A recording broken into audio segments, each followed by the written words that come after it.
আমার চাকরির জীবনের সবথেকে ভালো সময়টা আমি কাটাচ্ছি গার্লিক অ্যান্ড জিঞ্জার রেস্টুরেন্টে, বর্তমানে যেখানে চাকরি করছি। তো আসসালামু আলাইকুম, সবাই কেমন আছেন? আমি ইকরা বলছি। আলহামদুলিল্লাহ, আপনাদের সবার দোয়ায় আমি খুব ভালো আছি। আজকে আবারও একটা নতুন ভিডিও নিয়ে চলে এসেছি। গত একটা ভিডিও পোস্ট করেছিলাম, আমাদের অফিস থেকে শাড়ি দিয়েছে। সো আজকে যে শাড়িটা পরেছি এটা হচ্ছে সেকেন্ড শাড়ি। সো এই শাড়িটা হচ্ছে আমার সব থেকে ফেভারিট একটা কালার। সো আপনাদের কেমন লাগবে জানি না, যদি কারো ভালো লেগে থাকে অবশ্যই আমাকে কমেন্টস করে জানাবেন। সত্যি কথা বলতে, কর্মস্থলটা যদি স্বচ্ছ না হয় সেখানে আসলে কাজ করে কোনো মজা পাওয়া যায় না। সো আমি এখন যেখানে আছি, আমার অল কলিগস খুবই ভালো, অনেক ভালো, ওরা অনেক ফ্রি।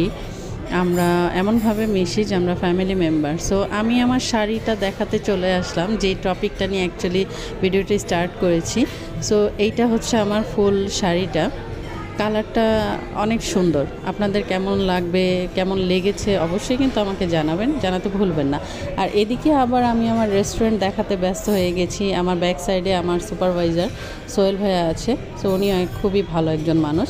রেস্টুরেন্টটা আপনারা যদি কেউ ভিজিট করতে চান অবশ্যই চলে আসবেন। এটার নাম হচ্ছে গার্লিক অ্যান্ড জিঞ্জার। আমি আগেও বলেছি, এখনও আবার ভিডিওতে দেখিয়ে দিলাম। সো কেউ যদি কোনো প্রোগ্রাম বা কোনো ইভেন্ট করতে চান অবশ্যই চলে আসবেন। আমাদের হটলাইন নাম্বার দেওয়া আছে ফেসবুক পেজে, ওইখানে নক করলেই হবে। এটা হচ্ছে আমাদের ফ্রন্ট সাইডে যারা খ্রিস্টান ধর্মাবলম্বী আছে তাদের জন্য ক্রিসমাস ট্রি রাখা হয়েছিল। সো এখনও এটা ক্লোজ করা হয়নি, আর্লি আমরা ক্লোজ করব। ট্রিটা এখনও রাখার কারণ হচ্ছে অনেক গেস্ট এসে এটার সামনে দাঁড়িয়ে ফটো শ্যুট করে, এটার জন্য। সো আমার শাড়িটা কার কার ভালো লেগেছে আমাকে অবশ্যই কমেন্টস করে জানান। আজকে এই পর্যন্ত, টাটা, আল্লাহ হাফিজ, বাই।